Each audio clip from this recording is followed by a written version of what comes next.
"I don't care who your father supposedly is," the gate agent hissed, the words echoing in the sudden silence of the boarding area. "You two aren't getting on this flight." In the humiliated pause that followed, identical twins Lena and Jade Roberts met each other's gaze. They had lived this scene before, in different forms, but this would be the last time. As Lena's fingers found the single contact on her phone, Jade gave a sharp, definitive nod. "Do it." They thought they were just denying two black teenagers their first-class seats. They had no idea they were about to give the CEO of the airline a reason to ground every last plane they own. Before we dive into this shocking story, let me know where you're watching from. And if you believe in standing up for justice, hit that like and subscribe button to stay updated on more stories that expose the truth in our society. 17-year-old identical twins, Lena and Jade Roberts, stood patiently in line at Miami International Airport, excitement bubbling beneath their composed exteriors as honor students at Northwood Preparatory Academy. This college tour trip to Seattle represented more than just visiting potential universities. For the first time, their protective father, David Roberts, had allowed them to travel alone, a sign of his growing trust in their independence. What the busy travelers rushing past them couldn't possibly know was that David Roberts wasn't just any concerned parent. He was the newly appointed CEO of Sterling Air, a position he deliberately kept private to shield his family from unwanted attention and, more importantly, to allow him to assess the company's culture without the artificial deference his title would command. The twins had first-class tickets, a practical decision their father had made to ensure they'd be comfortable and well looked after, not a display of privilege or wealth.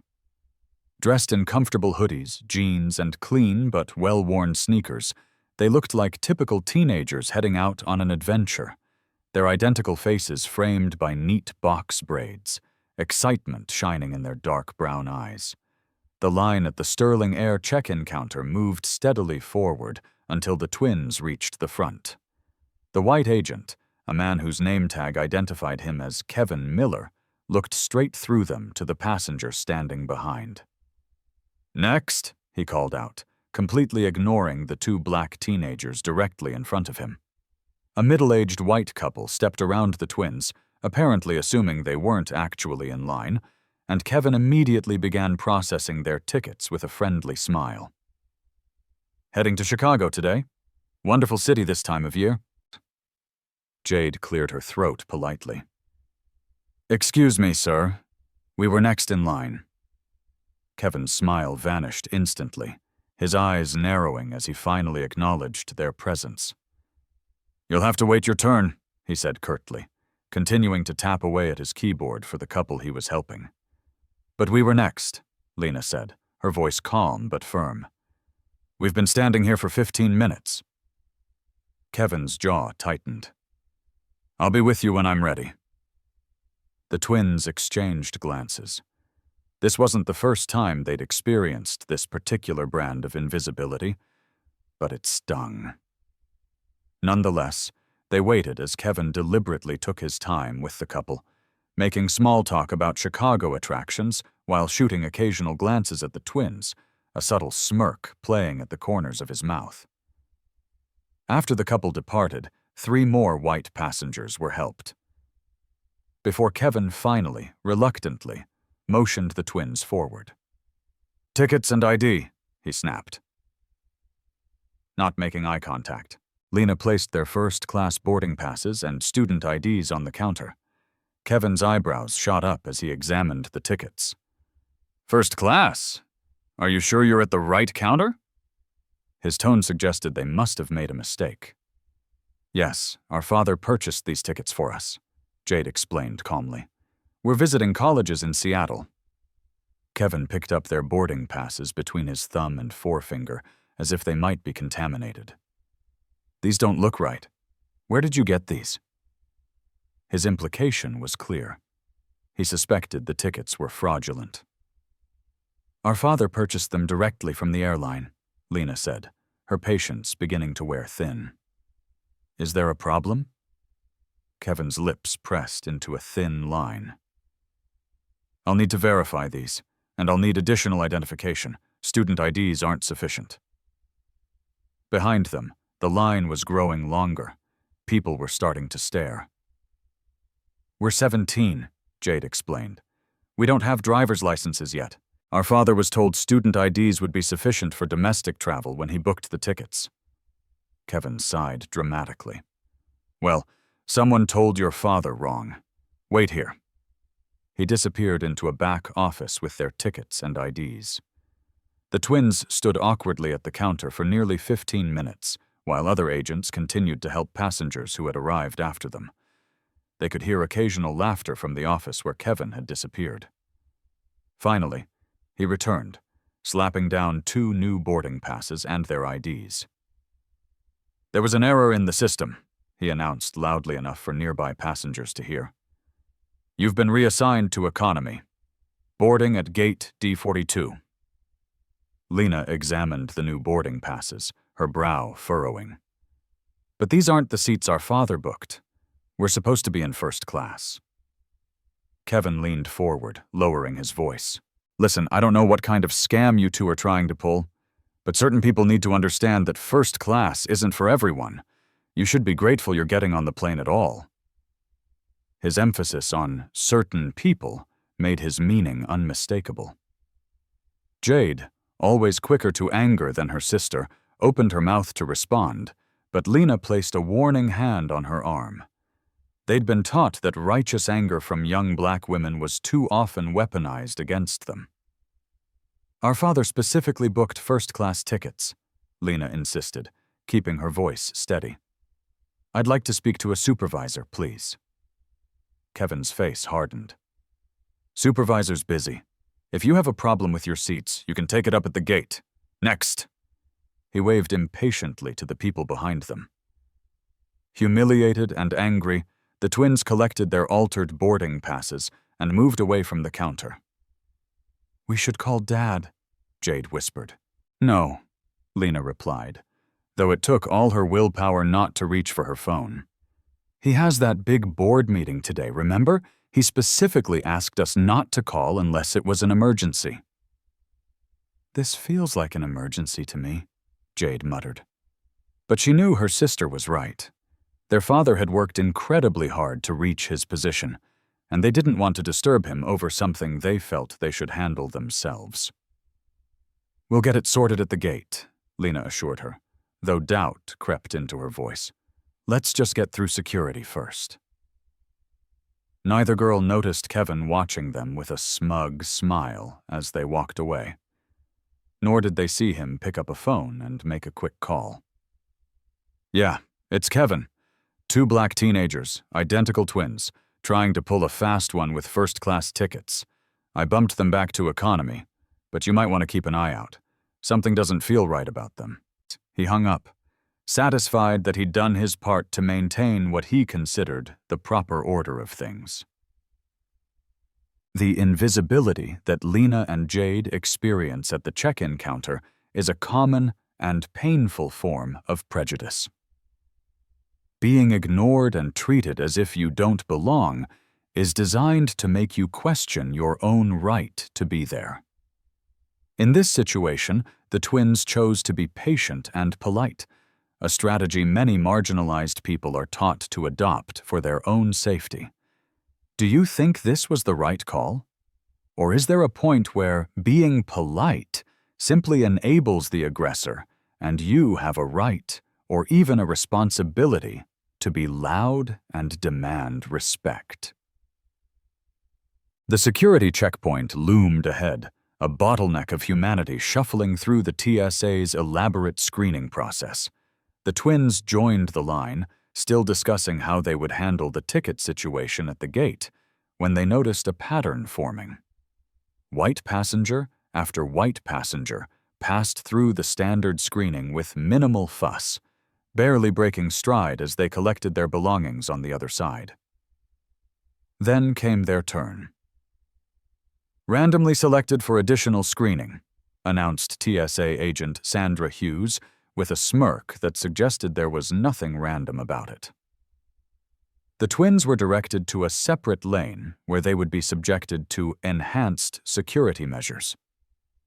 "Is this really necessary?" Lena asked politely. "We have a flight to catch, and we're already running behind." Sandra's expression hardened. "Are you questioning security protocols? Because I can make this a lot more difficult if you'd prefer." Her hand hovered meaningfully over her radio, a clear threat that she could escalate the situation at any moment. "No, ma'am," Jade replied quickly, shooting her sister a warning glance. "We understand." Sandra motioned for them to place their carry-ons on a separate table. "Everything out of the bags. Everything." The twins complied, carefully removing their neatly packed belongings. Lena winced as Sandra roughly yanked out her laptop, scraping it against the table's edge. "Careful, please. That has all my schoolwork on it," she said before she could stop herself. Sandra's eyes narrowed. "If you're concerned about your property, maybe you shouldn't be flying.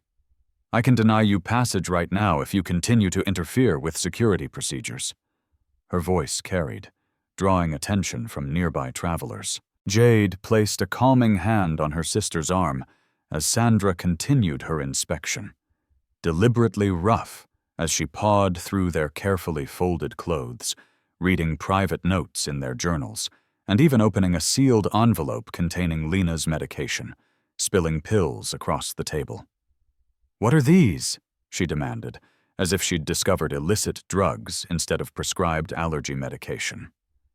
"Fexofenadine," Lena explained, "for my allergies. The prescription information is right there on the bottle." Sandra ignored her explanation, setting the medication aside for further inspection before moving on to their personal items. While this was happening, another agent approached. "Arms out, feet apart," the second agent instructed. "We need to conduct a pat-down." The pat-down was nothing short of humiliating. The agent's hands were rough, invasive, lingering in ways that made both girls intensely uncomfortable. Nearby, Sandra made loud comments about their hair. "Always have to check these elaborate hairstyles," she announced to no one in particular. "You wouldn't believe what people try to hide in there." Several other TSA agents chuckled, as if sharing an inside joke. A white woman in line noticed what was happening and began recording with her phone. Almost immediately, a TSA supervisor appeared beside her. "Ma'am, recording security procedures is prohibited. Delete that video immediately." "This is wrong," the woman protested. "Those girls aren't doing anything to warrant this treatment." "Delete the video, or I'll be forced to detain you for questioning," the supervisor threatened. "Your choice." Reluctantly, the woman complied, shooting an apologetic look toward the twins as she put her phone away. By the time the enhanced screening was complete, nearly 45 minutes had passed. The twins' belongings had been carelessly repacked. Lena's laptop was visibly scratched, and they were now dangerously close to missing their flight. "Have a nice trip," Sandra said with mock sweetness as they gathered their disheveled possessions. "Better hurry. I hear they're strict about boarding times at gate D42. As they rushed away, Jade pulled out her phone. "We need to call Dad, now.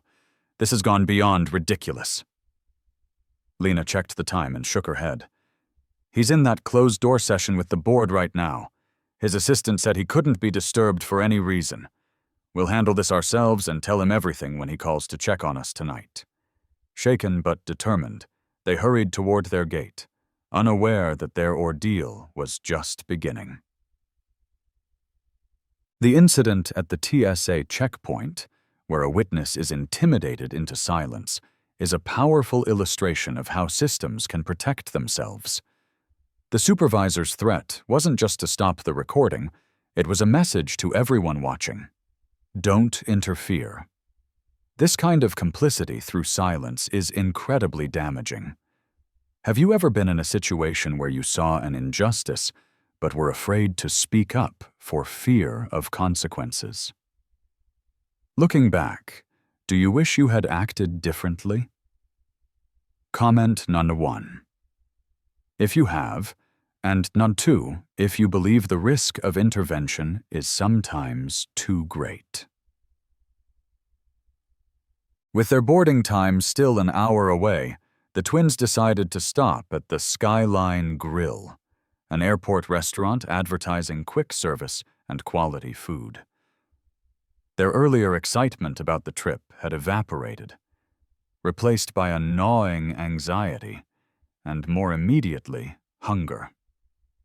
The restaurant was busy but not packed, with several empty tables clearly visible from the entrance. The hostess, a blonde woman whose name tag read Megan, looked up from her phone as they approached. Her smile faded the moment she saw them. "How many?" she asked, her tone noticeably cooler than it had been for the white family she'd just seated. "2, please," Lena replied. Megan made a show of checking her tablet. "There's going to be about a 45-minute wait for a table," she announced, not bothering to look up. Jade glanced pointedly at the empty tables scattered throughout the restaurant. "But there are at least 5 empty tables right there," she said, keeping her voice polite but firm. Megan's lips thinned. "Those are reserved," she replied curtly. The twins exchanged knowing glances. This wasn't their first encounter with the reserved table excuse. "Your website says you don't take reservations," Lena pointed out, pulling up the restaurant's page on her phone as evidence. "It says right here, Skyline Grill does not accept reservations. Seating is first come, first served." Megan's face flushed. "Well, the website is outdated. We do take reservations now, and all those tables are spoken for." As if on cue, a white couple walked in behind the twins. Without even acknowledging the twins' ongoing conversation, Megan brightened immediately. "2? Right this way, please." She grabbed 2 menus and led the couple to one of the supposedly reserved tables.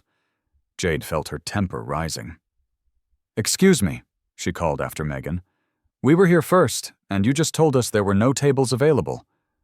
Megan turned, her expression hardening. "Is there a problem?" "Yes, there's a problem," Jade replied, her patience wearing thin. "You just told us all the tables were reserved, then immediately seated people who came in after us." Before Megan could respond, a man in a button-down shirt and tie approached. His name tag identified him as Mark Peterson, manager. "Is everything all right here, Megan?" he asked, though his gaze was fixed suspiciously on the twins. "These girls are causing a disruption," Megan said quickly. "I explained that we have a waiting list, but they're demanding immediate seating." "That's not what happened," Lena interjected. "Your hostess told us there's a 45-minute wait, but there are empty tables, and she just seated people who came in after us." Mark's expression didn't change. He hadn't taken his eyes off the twins since he'd arrived, hadn't even glanced at the empty tables or the newly seated couple. "I understand you're upset, but I'm going to have to ask you to lower your voices. We have customers trying to enjoy their meals." His tone suggested they were shouting, though both girls had been speaking calmly. "We're not being loud," Jade objected. "We simply want to be treated fairly."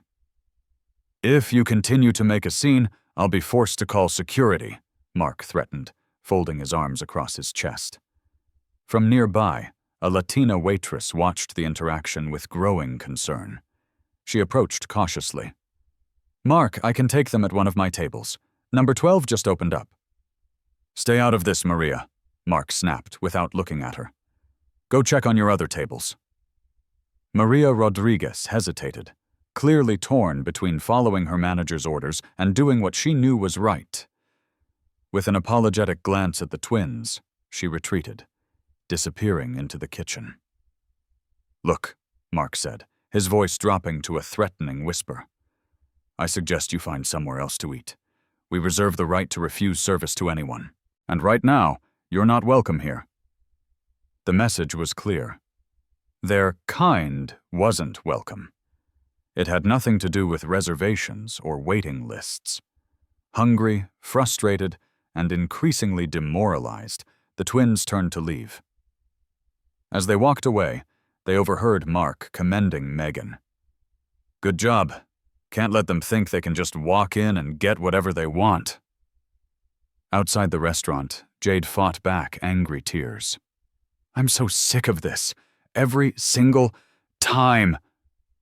Lena put her arm around her sister's shoulders. "I know, but we can't let them win by breaking us down. We'll grab something from a vending machine and then get this ticket situation straightened out." As they started to walk away, a voice called out behind them. "Wait!" Maria Rodriguez hurried toward them, glancing nervously over her shoulder to ensure Mark wasn't watching. She pressed 2 vouchers into Lena's hand for the food court. "It's not much, but—" She hesitated, then pulled out her phone. "Look, I saw what happened in there. It happens all the time. Mark and Megan do this to black customers constantly. If you're going to file a complaint, I'll be a witness. Here's my number." She quickly typed her contact information into Lena's phone. "I have to get back before they notice I'm gone. But please don't let them get away with this." With another nervous glance toward the restaurant, Maria hurried back inside. The twins stood there momentarily, stunned by this unexpected act of allyship. It was a small kindness, but in that moment, it meant everything. "Maybe we're not completely alone after all," Jade said softly, some of her former spirit returning. Armed with the food vouchers and a renewed sense of determination, they headed for the food court, unaware that the worst of their ordeal was yet to come. Maria's secret help is a small but powerful act of resistance. In a system designed to discourage speaking out, she took a personal risk to offer support. This highlights the concept of allyship. What do you think is the most effective way to be an ally in situations of injustice? Is it direct confrontation, quiet support like Maria's, or something else? And what holds people back from taking that step? By the time Lena and Jade approached Gate D42, they had managed to eat a quick meal and regroup emotionally. Checking the time, they noticed that privileged boarding for first-class passengers had already begun. After their experience at check-in, they had visited a customer service desk where a harried agent had reluctantly corrected their boarding passes back to first class after verifying their ticket information. She had offered no explanation or apology for the error, simply handing over the new boarding passes with barely concealed impatience. Now, with proper boarding passes in hand, they approached the gate with cautious optimism. Perhaps the worst was behind them. They couldn't have been more wrong. The gate agent, a middle-aged white man whose name tag identified him as Richard Price, was directing first-class passengers through the boarding lane. When the twins presented their passes, his welcoming smile vanished instantly. "There seems to be a problem here," he said, his voice loud enough to draw attention from nearby passengers. "Please step aside while I verify these boarding passes." Jade's patience had worn dangerously thin.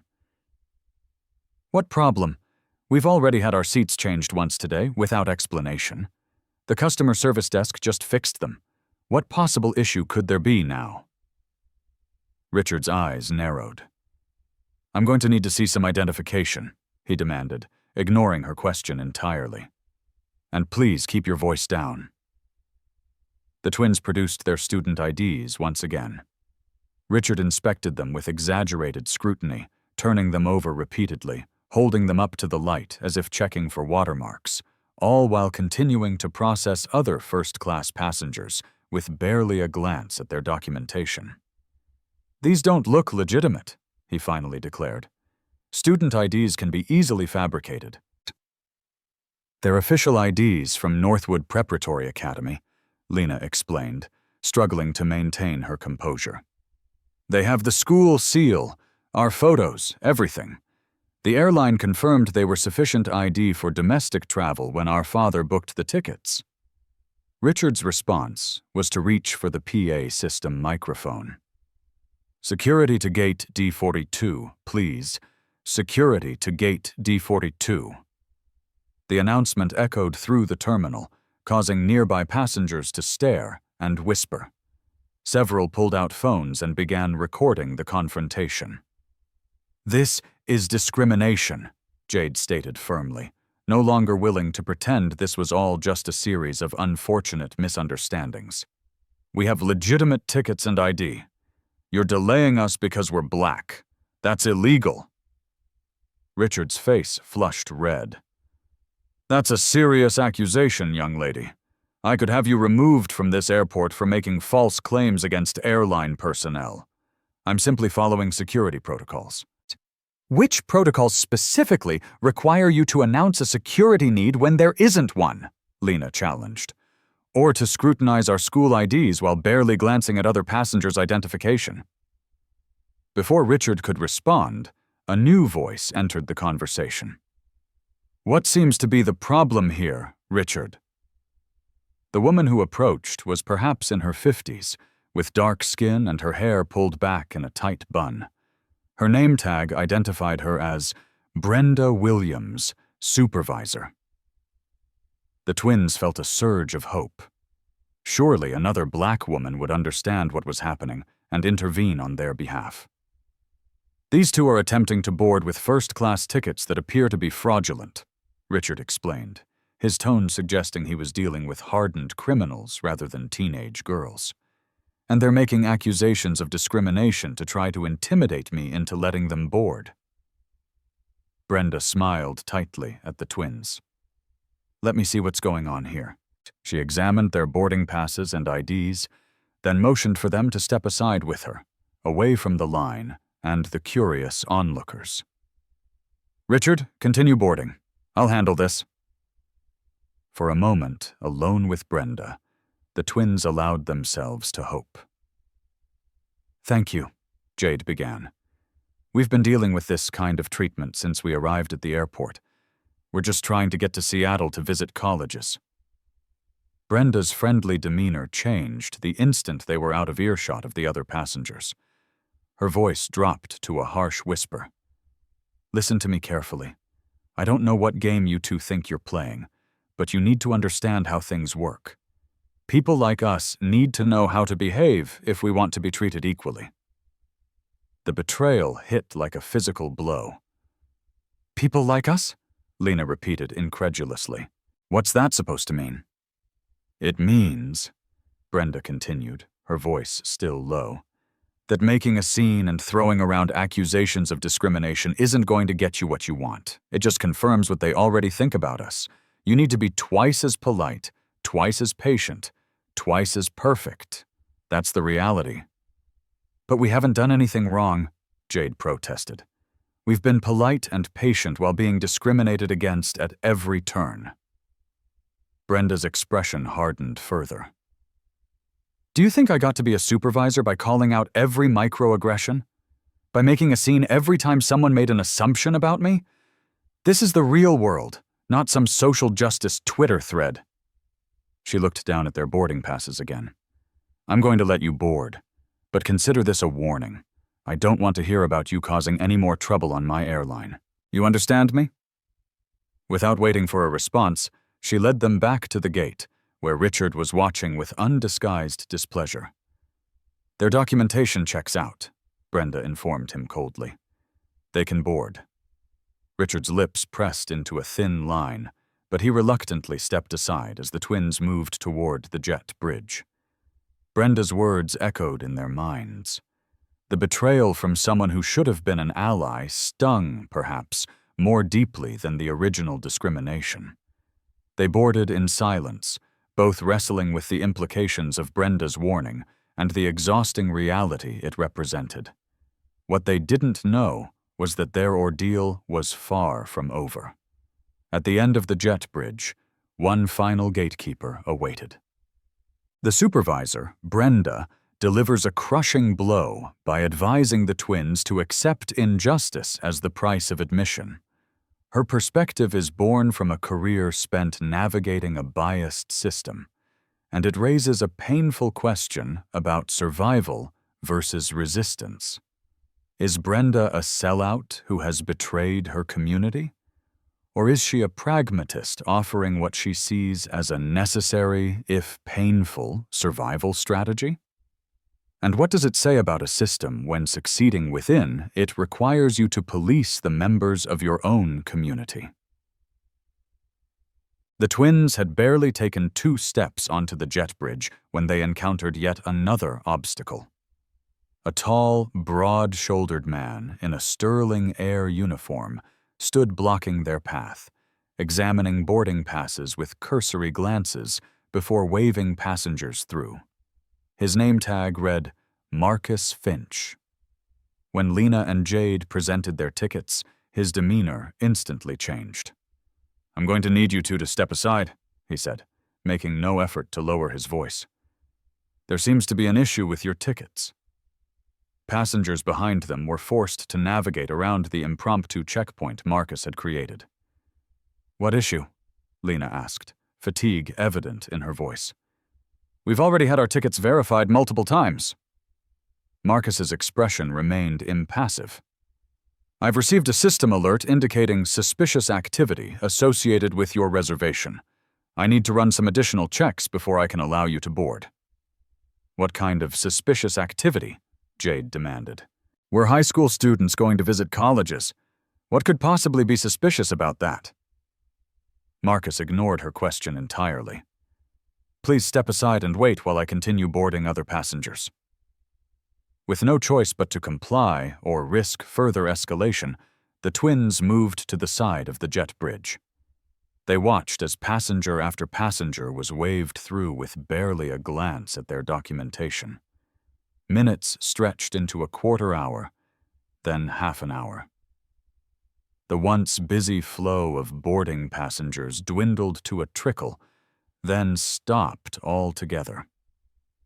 Throughout this time, Marcus made several calls on his radio, speaking too quietly for them to hear, occasionally glancing in their direction with what looked suspiciously like satisfaction. Finally, as the last passengers disappeared into the aircraft, Marcus approached them. "I'm afraid there's been a development," he announced, not bothering to hide his smirk. "The flight is now completely full and overbooked. Your seats have been reassigned to passengers in good standing." "That's impossible," Lena protested. "We have confirmed first-class tickets. You can't just give our seats away." "I'm afraid I can," Marcus countered. "Airline policy allows for passenger reassignment in cases of security concerns or overbooking. In this case, both conditions apply." "What security concerns?" Jade asked, her voice rising in frustration. "We've done nothing wrong. We've cooperated with every unreasonable demand since we arrived at this airport. This is blatant discrimination." At the word discrimination, Marcus's face hardened. He reached for his radio. "Security to Jet Bridge D42. Passenger issue." Within minutes, 2 security guards appeared. Their name badges identified them as Tom Barton and Frank Cole. Both men approached with hands resting near their weapons, as if the 2 teenage girls represented some kind of threat. "What seems to be the problem here?" Tom asked, addressing Marcus rather than the twins. "These 2 are refusing to accept that they've been denied boarding," Marcus explained, painting a completely false picture of the situation. "They're becoming aggressive and making accusations against airline staff." "We are not being aggressive," Lena insisted, struggling to keep her voice calm. "We're simply trying to understand why our confirmed seats were given away after we were deliberately delayed here." Frank, the larger of the 2 guards, stepped forward. "The computer randomly selects passengers for denial of boarding when flights are overbooked. Nothing personal." The smirk that accompanied this obvious lie made it clear that there was nothing random about it. Jade, pushed beyond endurance, pulled out her phone. "I'm recording this. We've been systematically discriminated against from the moment we entered this airport, and we have evidence of it." And Tom's hand shot out toward her phone. "Recording security procedures is prohibited in the airport. I'll need to confiscate that device." "This isn't a security procedure," Lena protested. "You're trying to cover up discrimination by citing fake security concerns." "That's a serious accusation," Frank said, his voice dropping to a threatening level.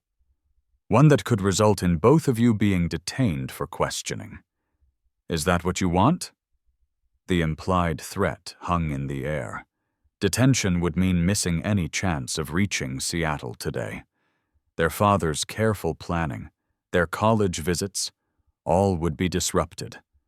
Worst of all, they'd be completely at the mercy of a system that had already proven itself biased against them at every turn. "Fine," Lena finally said, placing a restraining hand on her sister's arm. "We'll leave.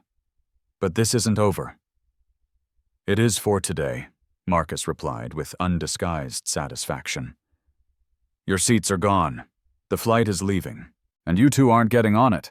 I suggest you find another way to Seattle, or just go home."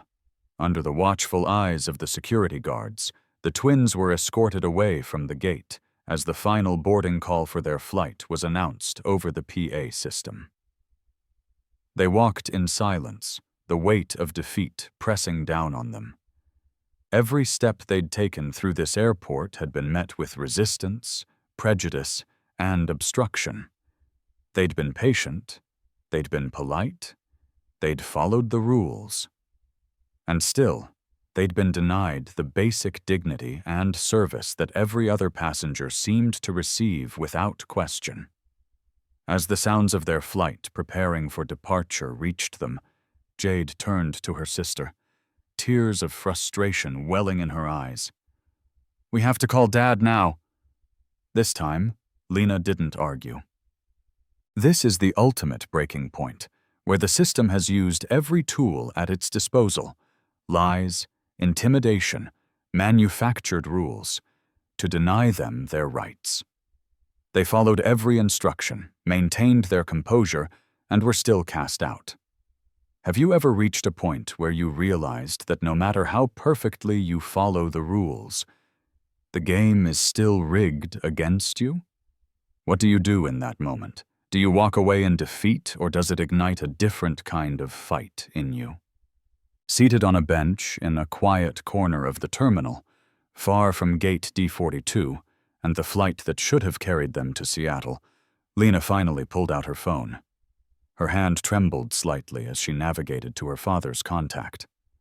"He's going to be in that board meeting," Jade reminded her, though her tone suggested she no longer cared about the interruption. "I know," Lena replied, "but this has gone far beyond what we can handle ourselves." She pressed the call button and put the phone on speaker. To their surprise, David Roberts answered almost immediately. "Lena, everything okay, sweetheart?" His deep voice, usually so reassuring, now made both girls fight back tears. "Dad," Lena began, struggling to keep her voice steady, "we couldn't get on the flight. They wouldn't let us board." There was a moment of silence before David responded, his tone careful, measured. "Tell me exactly what happened, from the beginning."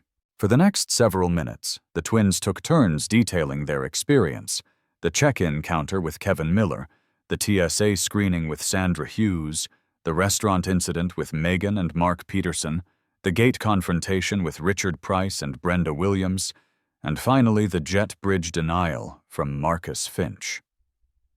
Throughout their account, David remained silent, though they could hear his controlled breathing growing more deliberate as the story unfolded. When they mentioned how their first-class seats had been revoked, then restored, only to be taken away again at the last moment, they heard what sounded like a pen snapping in the background. "Dad," Jade ventured when they'd finished, "are you still there?" "I'm here," David replied, his voice unnaturally calm. "Did you get the names of everyone involved?" "Yes," Lena confirmed. "We wrote down names and badge numbers whenever we could." "Good," David said. "Very good. Then, after a brief pause, "Girls, there's something I need to tell you. Something I probably should have told you before you left." The twins exchanged puzzled glances. "What is it, Dad?" David took a deep breath. "The reason I was so insistent about you flying Sterling Air, the reason I got you first-class tickets, is because I'm the new CEO of Sterling Air." Stunned silence filled the air between them. "You're what?" Jade finally managed. "I was appointed 6 weeks ago," David explained. "The board brought me in to turn the company around after their previous leadership issues, but I wanted to assess the airline's culture authentically, without my position influencing how staff behaved. That's why I kept it quiet.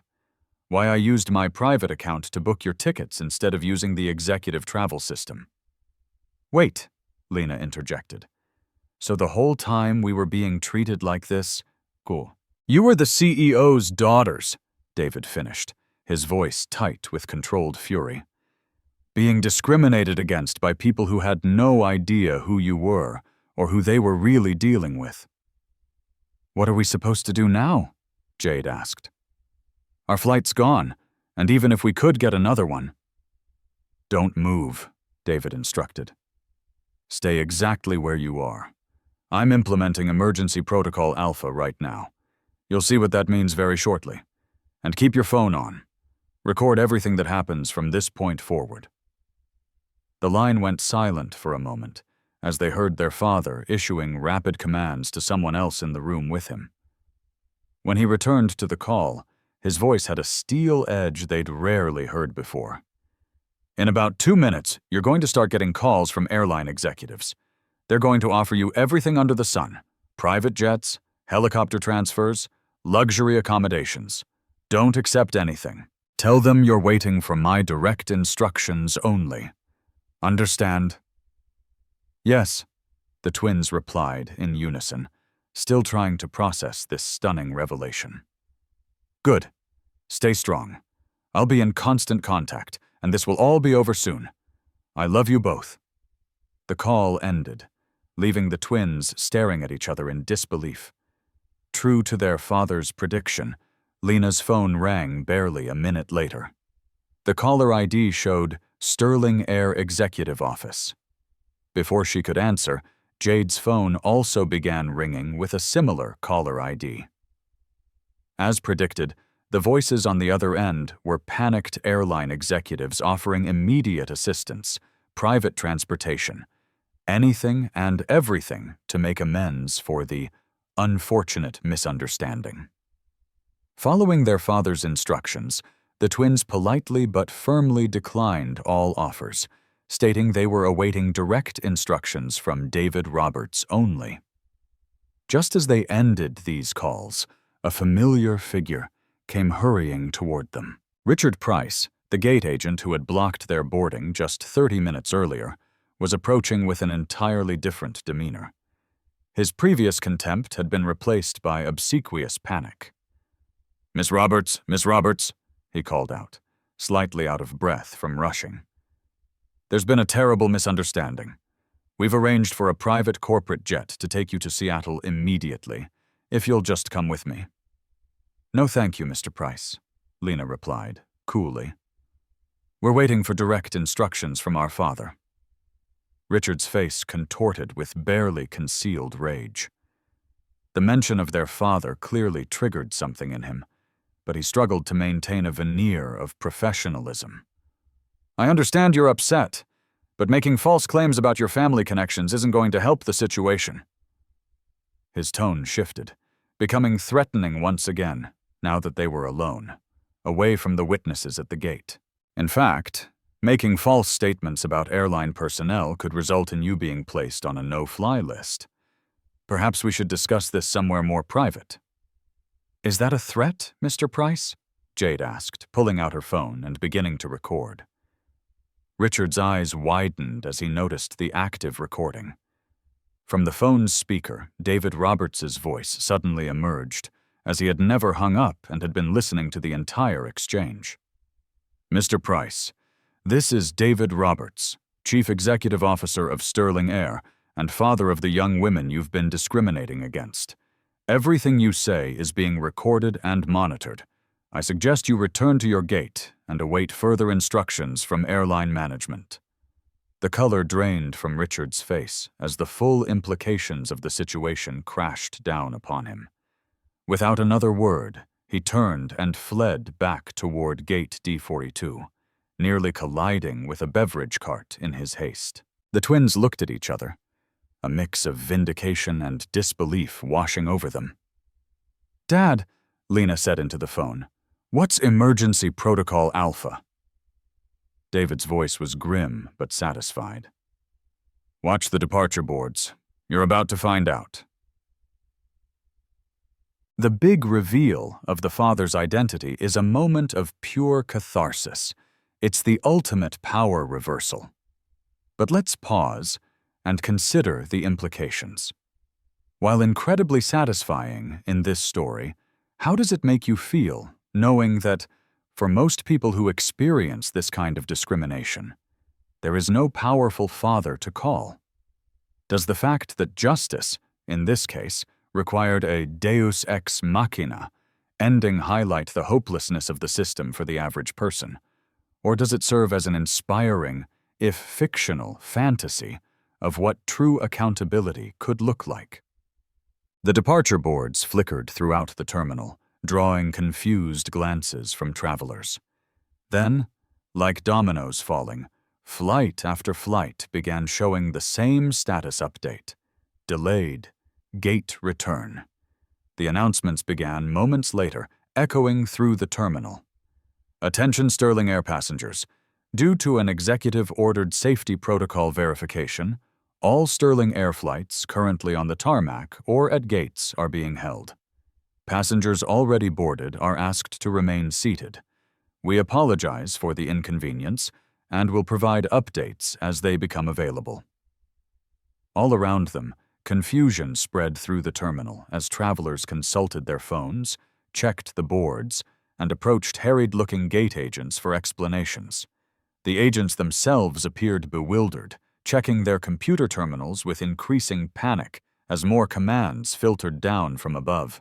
Through their still-open phone line, the twins could hear their father issuing rapid-fire directives to what sounded like a crisis management team. "I want every flight grounded, every single one. I don't care if they're halfway through taxiing, get them back to the gates. And I want the Miami station manager in my office via video conference in 5 minutes. "Dad," Jade ventured, "what exactly are you doing?" "Exercising my authority as CEO," David replied grimly. "The only way to get the attention of an entire system is to shut it down. Right now, every Sterling Air flight across the country is returning to its gate for safety verification. That's over 300 aircraft and roughly 40,000 passengers," Lena whispered, the scale of his response leaving them momentarily speechless. Their father had essentially paralyzed an entire airline, one of the nation's largest carriers, in response to the discrimination they had faced. "Won't this cost the airline millions?" Lena asked, suddenly concerned about the repercussions. "It will," David confirmed, "which is precisely why it's going to get everyone's attention. Sometimes the only way to force change is to hit the bottom line hard enough that ignoring the problem becomes more expensive than fixing it." More announcements echoed through the terminal as the ripple effects of the grounding spread. Connecting flights were being missed, and passengers were growing increasingly frustrated. The financial damage was mounting by the minute. "Mr. Roberts," a new voice spoke through the phone. "This is Harold Graves, Miami station manager. I've just been informed of the situation with your daughters. I want to personally assure you that I had no knowledge of these events, and I am appalled by what I'm hearing." "Save it, Harold," David replied coldly. "I don't want apologies. I want action. I want every employee who interacted with my daughters today in my virtual office in the next 10 minutes. Everyone. Check-in, TSA, restaurant staff, gate personnel. All of them." "Sir, we don't have authority over TSA or the restaurant. Find a way, Harold. Because until I see all of those faces on my screen, every Sterling airplane stays exactly where it is. While this conversation continued, a small group of airport management personnel approached the twins. They wore the strained expressions of people facing a crisis they didn't fully understand. "Excuse me," the lead manager said, a woman whose name tag identified her as Patricia Coleman, Terminal Operations Director. "We need to ask you to move to a less busy area. You're causing a disruption." Jade raised an eyebrow. "We're sitting quietly on a bench. How exactly are we causing a disruption?" Patricia's professional smile tightened. "We've received reports that your presence is connected to the current operational issues affecting Sterling Air. We need to minimize passenger anxiety by removing visible sources of the disturbance." "You want to remove us because we're black teenagers who've been discriminated against," Lena translated bluntly. "Not because we're actually disturbing anyone." Patricia's smile vanished entirely. "That's not what I said. This is about maintaining order during a disruption." "Let me make something very clear," Lena said, holding up her phone, where the call with their father was still active. "This is David Roberts, CEO of Sterling Air. Would you like to explain to him why you're trying to remove his daughters from public view after they've been subjected to racial discrimination throughout your airport?" The color drained from Patricia's face as the implications hit her. "Mr. Roberts? The David Roberts?" she stammered. "The very same," David's voice confirmed from the speaker. "And I'd be very interested to hear why airport management is more concerned with hiding the victims of discrimination than addressing the discrimination itself." Patricia took an involuntary step backward. "There must be some misunderstanding. We had no idea. I mean, we were simply trying to—" "I suggest," David interrupted, "that you focus your efforts on gathering the personnel I've requested, rather than harassing my daughters further." With mumbled apologies, the management team retreated, making urgent calls of their own as they dispersed throughout the terminal. The situation was escalating from inconvenience to crisis. News crews had begun to arrive, initially drawn by reports of a major airline grounding, but increasingly curious about rumors of a discrimination incident triggering the shutdown. Passengers were filming with their phones. Social media was lighting up with speculation, and airline staff looked increasingly panicked as they tried to manage the situation without understanding its cause. Through it all, the twins remained seated on their bench, watching as the consequences of their simple desire to travel while black unfolded around them. What they couldn't see was that far beyond the airport, in corporate boardrooms and executive offices, an even greater storm was brewing. In this scene, the father uses his immense power not just to protect his children, but to bring an entire system to a grinding halt. This raises a fundamental question about power and responsibility. Is it an abuse of power to leverage a multi-billion-dollar corporation to address a personal injustice? Or is it the ultimate act of responsibility, using one's power to force a confrontation with a systemic wrong that would otherwise be ignored? Where is the line between personal vendetta and principled leadership? In the luxurious Manhattan offices of Sterling Air's largest investor, Preston Sinclair slammed his fist on his mahogany desk as his assistant delivered the news. "He did what?" The assistant flinched. "Mr. Roberts has implemented Emergency Protocol Alpha, sir. All Sterling Air flights have been grounded for safety verification. The stock is already down 7% and falling." Preston Sinclair, billionaire investor and Sterling Air board member, felt his carefully constructed world trembling beneath him. He'd opposed David Roberts' appointment as CEO from the beginning, arguing that the former tech executive lacked the right cultural fit for the airline industry. What he'd meant, though he would never say it directly, was that a black CEO didn't belong at the helm of a major airline. He'd been outvoted by board members desperate for Roberts's reputation as a turnaround specialist, but he'd never accepted the decision. Now, Roberts had handed him the perfect opportunity to rectify that mistake. "Get me Lawrence Pritchard at the Wall Street Journal," Preston instructed, already calculating his next moves. "Then conference in the other board members. Not Roberts, everyone else." Within minutes, Preston had spun the narrative to the influential financial reporter. David Roberts was having a personal meltdown, using his authority to ground an entire airline over some perceived slight to his family, potentially breaching his fiduciary duty to shareholders in the process. The story would be online within the hour. The board call proved slightly more challenging. "Preston, we don't have all the facts yet," cautioned board member Eleanor Kim. "I've known David for years. He's not impulsive. If he's taken this kind of action, there must be a serious reason." "The reason is that his daughters couldn't get upgraded to first class," Preston scoffed, deliberately mischaracterizing the situation. "Now he's throwing a tantrum that's costing shareholders millions by the minute. This is exactly why I opposed his appointment. Too emotional, too focused on his personal agenda rather than company interests." "We should at least hear his side," suggested another board member. "That's what the emergency board meeting is for," Preston replied smoothly. "Which I've already scheduled for 3 hours from now. In the meantime, we need to contain the damage by ending this ridiculous grounding immediately." By the time the call ended, Preston had secured enough tentative support to challenge David's authority at the emergency meeting. His next call was to Stephanie Croft, Sterling Air's VP of Operations, and his longtime ally within the company. "Stephanie, I need you to handle something delicate. Roberts's daughters are still at Miami International. I need them isolated and contained before they can cause any more damage." "What exactly do you want me to do?" Stephanie asked, already booking a private jet to Miami. "Get them away from public view. Offer them the VIP treatment, whatever it takes.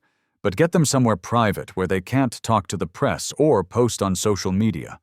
Frame it as protection from the chaos their father has caused, if you have to. Just contain the situation." Stephanie understood perfectly. Preston's call to the Sterling Air IT director, Calvin Hughes, was even more direct. "I need everything those girls have done today erased. Security footage, ticket records, everything. Make it look like a system glitch if anyone asks." Calvin hesitated. "Sir, that would involve altering official records." "It involves protecting this company from a rogue CEO who's abusing his authority," Preston corrected sharply. "The board will back you up. Just do it." By the time Preston Sinclair hung up his final call, a comprehensive counteroffensive was underway. The airline's PR team had begun seeding stories about disruptive teenagers causing a scene at Miami International. Social media accounts with connections to the airline were questioning the twins' character and suggesting they had manipulated their father into an overreaction. News outlets were receiving press releases emphasizing the economic impact of the grounding while dismissing the discrimination claims as unverified allegations currently under internal review. Meanwhile, at Miami International, Stephanie Croft had arrived and was approaching the twins with what appeared to be genuine concern. "Lena, Jade," she greeted them warmly, as if they were old friends. "I'm Stephanie Croft, VP of Operations. I can't tell you how deeply disturbed I am by what I'm hearing about your experience today." Her smile seemed sincere, her body language open and sympathetic. Behind her stood 4 security guards, positioned at a discreet distance, but clearly part of her entourage. "Your father asked me to personally ensure your comfort and safety while this situation is resolved," she continued. "We've prepared our VIP lounge for you, away from all this chaos. Private bathrooms, comfortable seating, refreshments, Anything you need." Lena, still on the phone with their father, gave Stephanie a measured look. "Dad, Stephanie Croft is here. She wants to take us to the VIP lounge." There was a pause before David responded, his voice tinged with suspicion. "Put her on speaker." When Stephanie heard David's voice, her smile faltered almost imperceptibly before she recovered. "David, I'm so glad we connected. I just want to assure you that I had no idea about any of this until I got your all-staff email. I am horrified, truly horrified, and I'm here to personally make sure your daughters are taken care of." "That's very thoughtful, Stephanie," David replied, his tone carefully neutral. "But my instructions to Lena and Jade were explicit. They are to remain in public view in the main terminal, where they can be seen by other passengers and where any interactions with airline or airport staff will have witnesses." Stephanie's smile tightened. "Of course, I understand your concern. But really, with all the commotion, it might be safer and more comfortable for them in the lounge. There's quite a media presence gathering now, and I'm sure the girls don't want to be at the center of that circus." "Actually," Jade interjected, "we're quite comfortable right here, but thank you for your concern." Stephanie's carefully crafted facade began to crack. She leaned closer to the twins, lowering her voice so that only they and their father on the phone could hear. "Listen carefully. Your father has created a major crisis for this airline. Thousands of passengers are stranded, millions of dollars are being lost. His position is precarious right now, to say the least. The smart move for your family would be to quietly accept our hospitality and allow the adults to resolve the situation professionally." The threat beneath her words was unmistakable. "Is that a threat to my daughters, Stephanie?" David asked through the phone, his voice dangerously quiet. "Because it sounded remarkably like one." Stephanie straightened, realizing she had miscalculated. "Not at all, David. I'm simply concerned about their well-being in this chaotic environment." "Then you'll understand why they're staying exactly where they are, following my explicit instructions," David replied. "And Stephanie, the next time you attempt to intimidate my children, clear out your office first. It will save you a trip back to collect your things later." The line went dead, leaving Stephanie staring at the twins with barely concealed fury. Without another word, she turned and walked away, the security detail following in her wake. "Did Dad just fire her?" Jade whispered to her sister. "I think he just promised to," Lena replied, watching Stephanie's retreating form. What they couldn't see was Stephanie immediately pulling out her phone to call Preston Sinclair, reporting that direct intimidation had failed and recommending they accelerate to more aggressive tactics. What they also couldn't know was that their social media accounts were already under attack, with fabricated posts appearing from months ago to paint them as entitled troublemakers. The battle was expanding beyond the airport, beyond even the airline, into a broader war of narratives and power. And somewhere in the digital realm, the next key confrontation was about to begin. Stephanie Croft's attempt to handle the twins is a chilling example of how corporate power is often used to silence victims under the guise of helping them. Her tactics, feigned concern, isolation, and veiled threats, are classic tools of damage control. This raises a crucial question about speaking out. When you are the victim of a powerful entity, is it safer to stay in the public eye, where there are witnesses, or to engage privately where solutions might be offered, but at the potential cost of being silenced or controlled? What would you do? While the twins maintained their visible position in the terminal, a different kind of warfare was being waged in the digital realm. Calvin Hughes, Sterling Air's IT director, sat in his office, staring at his computer screen with growing unease. Preston Sinclair's instructions had been clear: erase all digital evidence of the discrimination the Roberts twins had faced. But something about the request felt wrong, not just ethically, but professionally. He'd worked at Sterling Air for 15 years, building his career on integrity and technical excellence. Now, he was being asked to compromise both. As he hesitated, his phone buzzed with a text from Sinclair. "Status update?" The pressure was mounting. Reluctantly, Calvin began the process, accessing the security camera systems first. He could mark footage as corrupted, a common enough occurrence that it wouldn't raise immediate red flags. But as he initiated the command, a notification popped up on his screen. "Access denied. Access. Security protocol alpha active." Calvin frowned. He had administrative privileges that should override any standard security protocols. He tried again, with the same result. Then he noticed something else. A small icon in the corner of his screen indicating active monitoring of his system.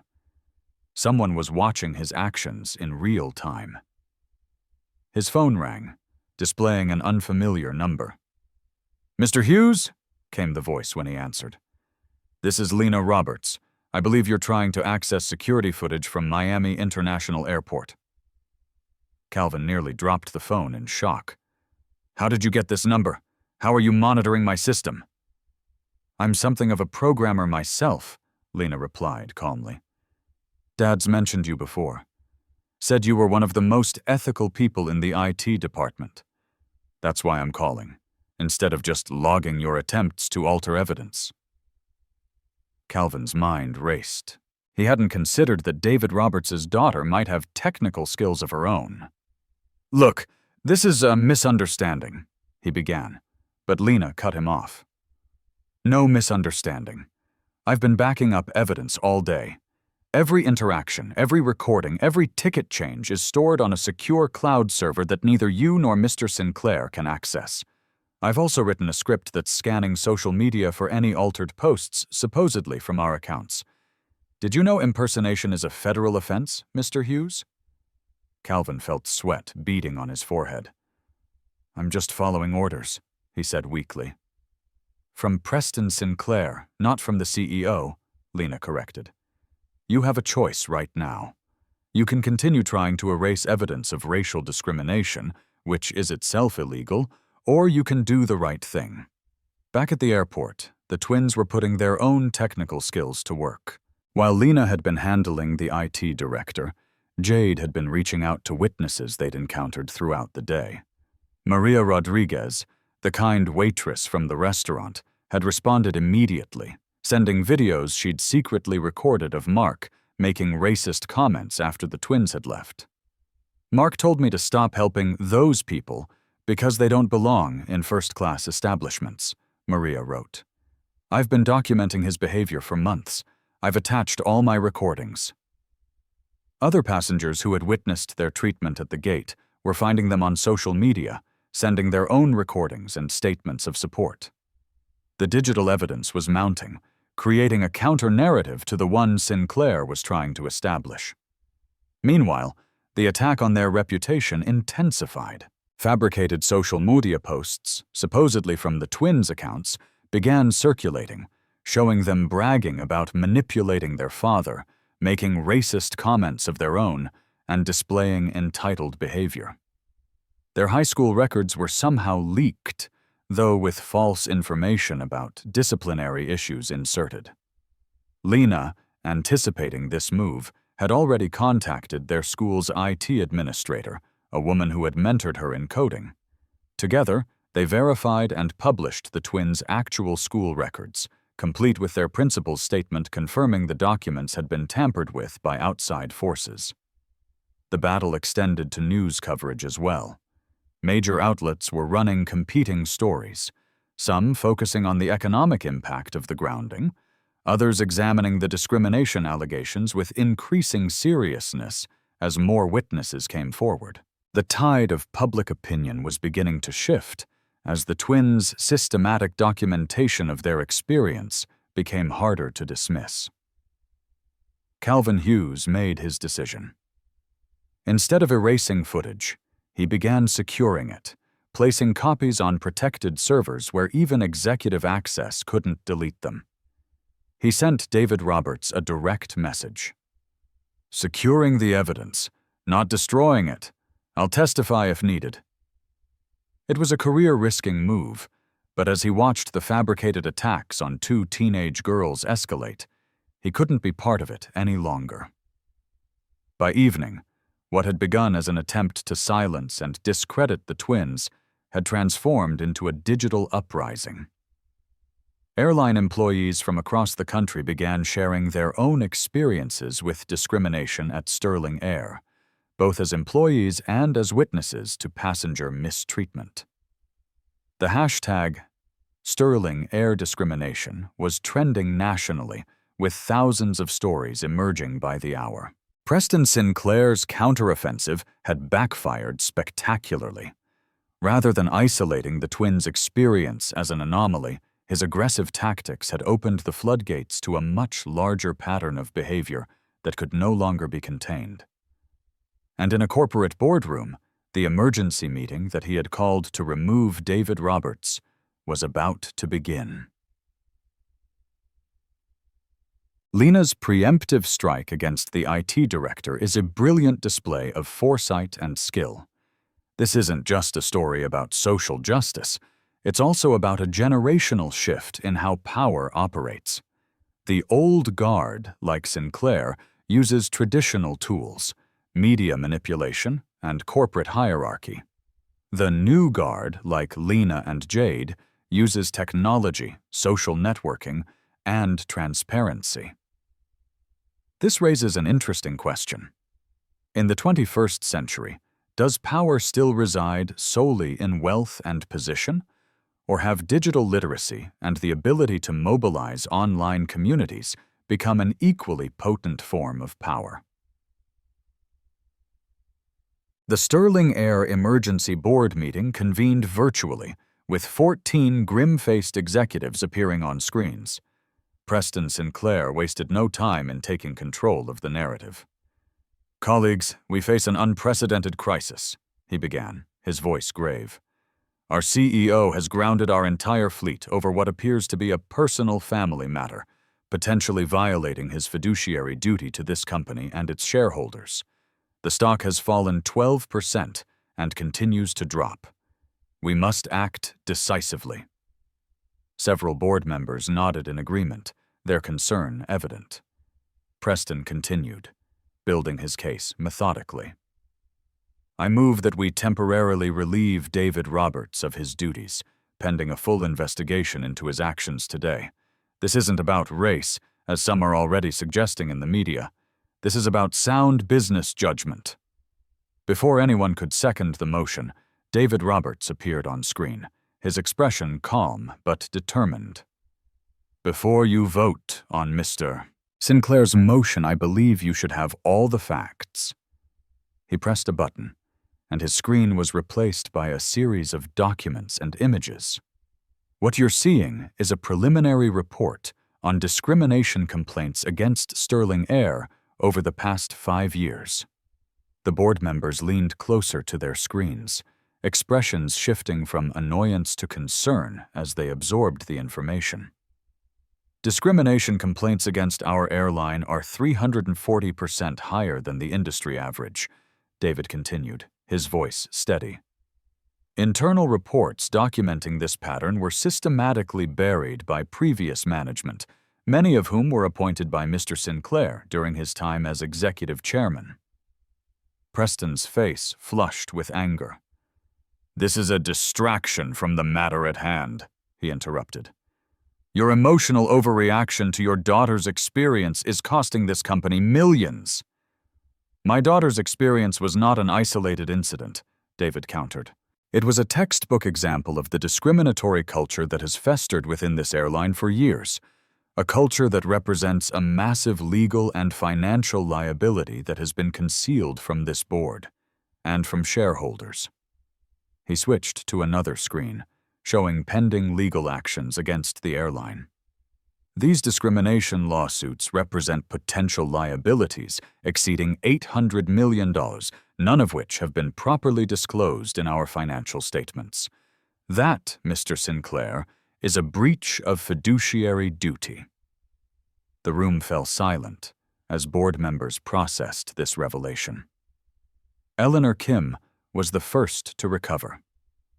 "David, are you saying you were aware of these issues before today?" David nodded. "When the board hired me 6 weeks ago to turn this airline around, I began a quiet investigation into company culture and practices. What I found was disturbing: systematic discrimination, buried complaints, and a pattern of intimidation against employees who spoke up." Then he paused, letting his words sink in. "I was preparing a comprehensive plan to address these issues when my daughters experienced exactly the kind of treatment I'd been documenting. Their experience wasn't the reason for my actions today. It was the catalyst. I used Emergency Protocol Alpha because this company has reached a crisis point that requires immediate intervention." Several board members were now watching Preston Sinclair with new suspicion. David pressed his advantage. "Furthermore, since implementing the protocol, I've discovered attempts to destroy evidence, intimidate witnesses, and spread false information about my daughters online, all of which appear to trace back to Mr. Sinclair's office." Preston's face contorted with rage. "This is absurd. You're making wild accusations to cover for your own incompetence. If you continue with these slanderous claims, I'll use every resource at my disposal to destroy you, Roberts. Your reputation, your daughter's futures, everything." The threat hung in the air for a moment before David smiled coldly. "Thank you for that, Preston. I should mention that this entire meeting is being recorded, as per company bylaws, section 4.7, which requires documentation of all emergency board sessions." He paused. "Would you like to rephrase your threat against my teenage daughters, or shall we let it stand for the record?" Preston realized too late that he had walked into a trap. His carefully constructed facade of reasonable concern had crumbled, revealing the uglier truth beneath. Board members who had been leaning toward his position were now shifting uncomfortably, distancing themselves from his increasingly unhinged demeanor. "Here's what's going to happen," David continued, his voice level but authoritative. "I'm implementing a comprehensive anti-discrimination program throughout Sterling Air, effective immediately. Every employee will undergo mandatory training, a third-party firm will investigate all past complaints, and our financial disclosures will be amended to properly reflect our legal liabilities." He looked directly at Preston. "As for your motion to remove me, I welcome the vote. But first, let me be clear. If I'm removed, my first call will be to the SEC regarding the deliberate concealment of material financial liabilities from shareholders. My second will be to the Department of Justice Civil Rights Division regarding the systematic pattern of discrimination and subsequent cover-up attempts." The boardroom fell silent. Preston Sinclair's motion died without a second. One by one, board members voiced their support for David's plan, eager to distance themselves from what was clearly becoming a legal and public relations disaster. By the meeting's end, even Preston had been forced to abstain rather than stand alone in opposition. As the virtual meeting concluded, David remained online with the board chair, Eleanor Kim. "That was masterfully handled," she admitted. "But the real challenge is just beginning. Changing a corporate culture this deeply ingrained won't happen overnight." "I know," David agreed. "That's why the next phase is so important. This can't just be about punishment. It has to be about transformation." Eleanor nodded thoughtfully. "And your daughters? How are they holding up through all this?" David's professional demeanor softened slightly. "They're extraordinary. Brave, principled, and apparently quite skilled at digital security." A hint of paternal pride crept into his voice. "They've been gathering evidence all day, building a case that even our legal team would be proud of." They take after their father, Eleanor observed. What happens now? David's determination was evident. We bring everything into the light. No more cover-ups, no more denial. It's time for a public reckoning. This boardroom scene is a masterclass in strategic confrontation. David Roberts doesn't just defend himself. He goes on the offensive, using data, evidence, and his opponent's own actions to expose a deeper corruption. This raises a key question about leadership in the face of injustice. Is it enough to simply react and defend? Or does true leadership require you to be proactive, to anticipate attacks, and to have a strategic plan not just to survive, but to dismantle the system that created the problem in the first place? The Sterling Air story exploded across national news the following morning. What had begun as coverage of an unusual airline grounding had transformed into a major story about corporate discrimination. The twins, with their father's blessing, published a detailed account of their experience alongside the evidence they'd gathered. Their post, simply titled, "What Happened to Us at Sterling Air," laid out each incident chronologically, supported by witness statements, recordings, timestamps, and documentation.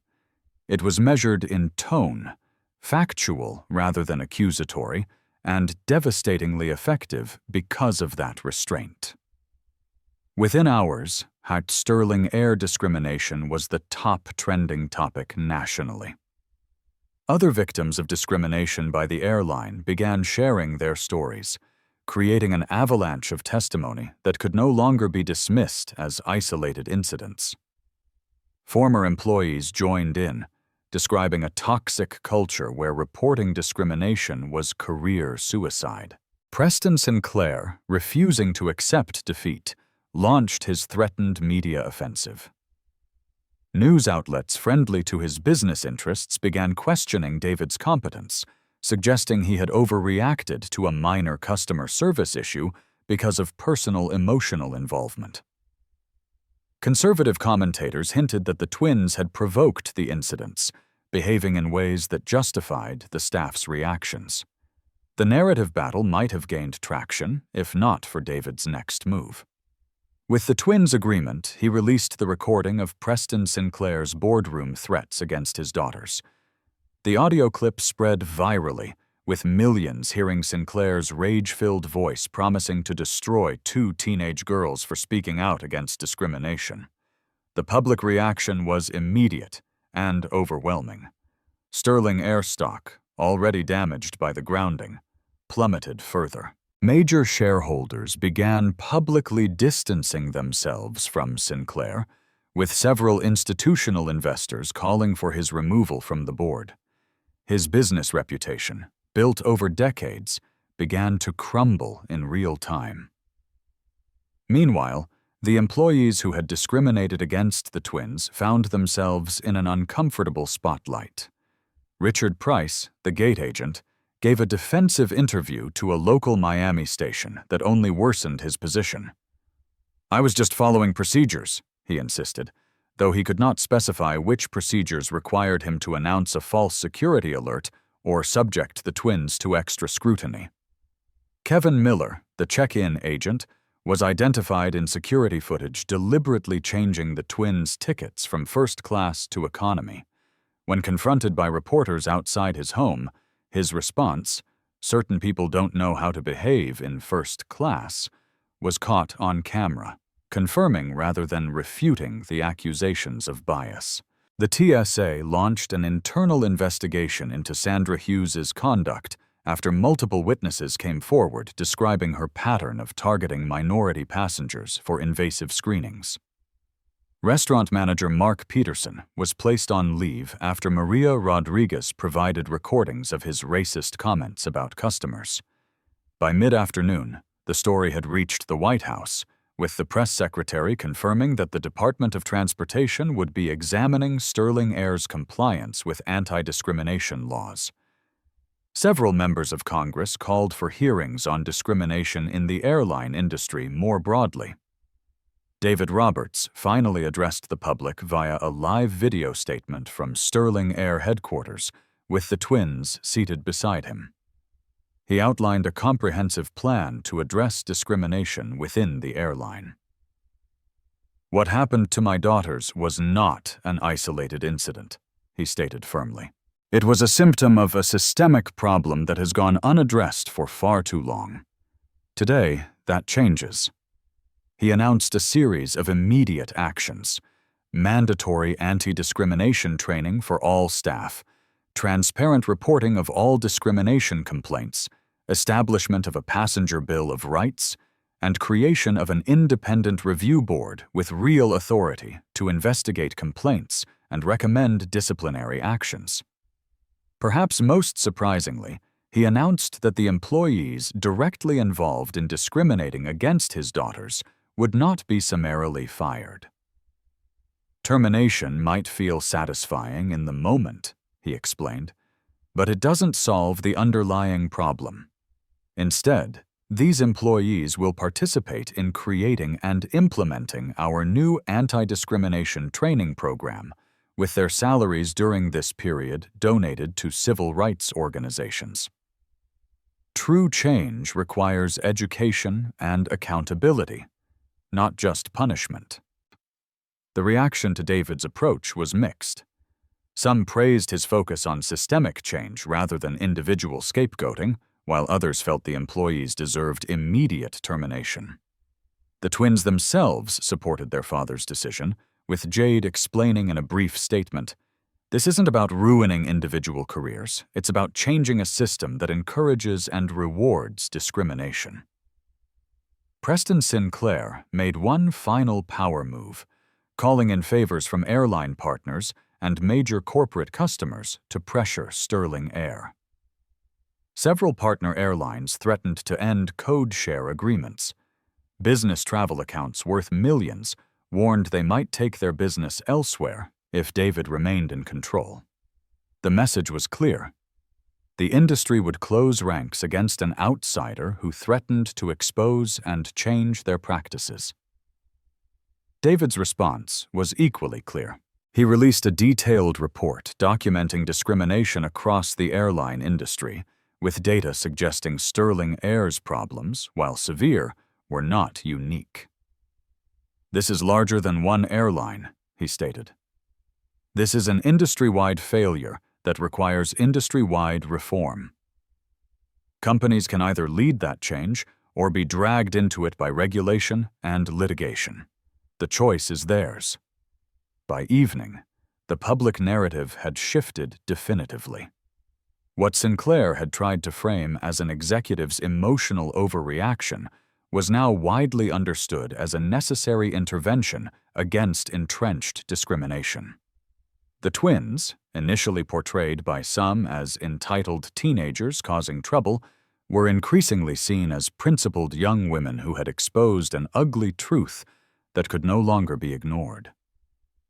As darkness fell, Preston Sinclair sat alone in his office, watching his carefully constructed world collapse around him. His phone, once constantly buzzing with calls from powerful allies, had fallen silent. In boardrooms across the country, executives were distancing themselves, deleting his contact information, declining his calls. The message was clear. Preston Sinclair had become toxic, a liability rather than an asset. His power, once seemingly unassailable, had evaporated in a single day. And it had all started because two teenage girls had simply wanted to board a plane for which they had legitimate tickets. David Roberts' decision not to fire the employees is a bold move toward restorative justice over punitive justice. It's a challenging concept. Do you believe that people who have acted on their biases can genuinely change through education and accountability? Or are there some offenses for which termination is the only appropriate response to ensure the safety and dignity of future customers and colleagues? This really gets to the heart of what we believe justice is for: punishment or rehabilitation. 6 months later, Lena and Jade Roberts stood at Sterling Air's gate, D42 at Miami International Airport, the very same gate where they had been denied boarding half a year earlier. This time, the atmosphere couldn't have been more different. The gate agent, a young South Asian woman named Priya Sharma, checked their boarding passes with a warm smile. "Good afternoon, ladies. Seattle today?" She handed back their IDs without excessive scrutiny, treating them with the same casual efficiency she showed every passenger. The twins exchanged glances. This ordinary interaction, unremarkable to most travelers, represented a profound change from their previous experience. They boarded the aircraft without incident, settling into their first-class seats as other passengers filed past. The transformation of Sterling Air over the preceding months had been remarkable, if not without challenges. The day after their experience had gone public, David Roberts had made good on his promise not to simply fire the employees involved. Instead, he had created what became known as the Accountability Council, a diverse group tasked with redesigning the airline's approach to customer service and anti-discrimination. Richard Price, Kevin Miller, Marcus Finch, and Brenda Williams had all initially resisted participation, viewing it as a humiliating punishment. But David had given them a simple choice: participate genuinely in creating change, or face termination and potential legal action. Reluctantly, they had joined the council, alongside civil rights experts, customer service specialists, and former victims of discrimination. The early council meetings had been tense, with the employees defensive and the discrimination victims angry. Progress had been slow and painful, but over time, something unexpected had emerged. Genuine transformation. Forced to listen to story after story of discriminatory treatment, to face the harm their actions had caused, the employees had begun to recognize patterns in their own behavior they had previously rationalized away. Brenda Williams had experienced perhaps the most profound change. As a Black woman who had adapted to a biased system by enforcing its rules against her own community, she had carried perhaps the heaviest burden of cognitive dissonance. Her breakthrough had come during a particularly difficult council session when a young Black flight attendant had described being told by a supervisor to tone down her natural hairstyle because it made some passengers uncomfortable. "I said those exact words to a new hire last year," Brenda had admitted, her voice breaking. "I told myself I was helping her succeed in the real world, but I was just perpetuating the same system that I had to fight against." Her honest acknowledgement had marked a turning point for the council's work. Now, 6 months later, Sterling Air had implemented the most comprehensive anti-discrimination program in the industry. Every employee underwent mandatory training that went beyond superficial diversity exercises to address unconscious bias and bystander intervention. An anonymous reporting system allowed passengers and employees to flag concerning interactions without fear of retaliation. Most importantly, these reports were taken seriously, with real consequences for verified discrimination. The airline had also made structural changes. Hiring and promotion practices were redesigned to reduce bias. Customer satisfaction metrics were adjusted to ensure they didn't penalize employees for enforcing rules equally across all passenger demographics. And perhaps most significantly, upper management compensation was now partially tied to discrimination metrics, creating a financial incentive for executives to take the issue seriously. Financial analysts had initially predicted disaster, with some forecasting that Sterling Air would lose up to 20% of its market value as it diverted resources to social justice rather than operational efficiency. Preston Sinclair, who had been forced to resign from the board after shareholder pressure, had been particularly vocal in predicting the airline's downfall. But something unexpected had happened instead. After an initial period of adjustment, Sterling Air's customer satisfaction scores had begun to rise across all demographic groups. Employee retention improved as staff reported feeling more valued and less conflicted about their work environment. The anticipated mass exodus of business customers never materialized. In fact, several major corporations specifically switched their travel contracts to Sterling Air, citing its ethical leadership as aligning with their own corporate values. The twins' Seattle flight was approaching its final descent when the captain's voice came over the intercom. "Ladies and gentlemen, we'll be landing at Seattle-Tacoma International in about 15 minutes. Current weather is sunny and 48 degrees. On behalf of myself and First Officer Rodriguez, as well as our cabin crew led by Brenda Williams, thank you for flying with us today." Jade glanced up in surprise at the familiar name. Moments later, Brenda herself appeared from the forward cabin, making a final check before landing. She paused beside the twins' seats. "Lena, Jade," she said quietly, "I wanted to thank you personally. I know this is your first flight with us since everything happened. What you did changed this airline, changed all of us. It couldn't have been easy to stand your ground that day." The twins hadn't expected this. They had chosen this flight for their college visits, deliberately facing the scene of their previous humiliation as a form of closure. But they hadn't anticipated such a direct acknowledgement. "It wasn't easy," Lena agreed, "but necessary things rarely are." Brenda nodded. "For what it's worth, I am so sorry for my part in it. I told myself I was helping you by teaching you to accept discrimination rather than fight it. I was wrong, and you showed me that." After Brenda returned to her station, Jade turned to her sister. "Did you ever imagine, when we were sitting in this terminal 6 months ago, that this would be the outcome?" Lena shook her head. "I was just hoping to get to Seattle and tour some colleges. I never expected to help transform an entire airline or start an industry-wide reckoning."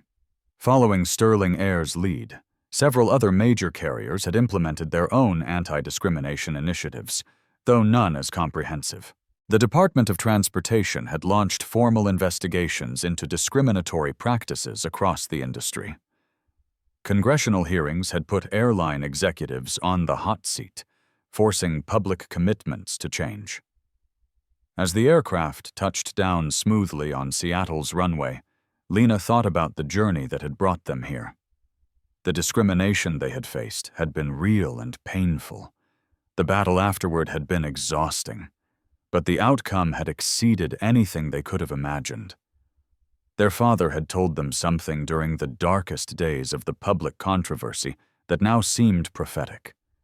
Transformation comes through fire.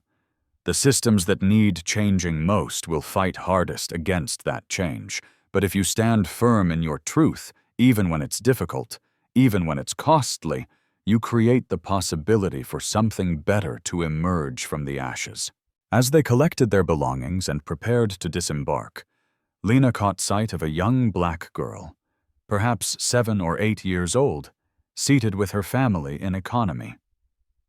The child was looking around the cabin with excitement rather than apprehension, experiencing air travel as the adventure it should be, rather than a gauntlet of potential humiliation. That child would never know what had happened at Gate D42 6 months ago. She would never know the battles fought and won before she ever set foot on a plane. But she would benefit from them nonetheless, moving through the world with one less barrier, one less source of fear. And in that moment, Lena knew that everything they had endured had been worth it. The twins stepped off the aircraft into their future, forever changed by their past, but not defined by it.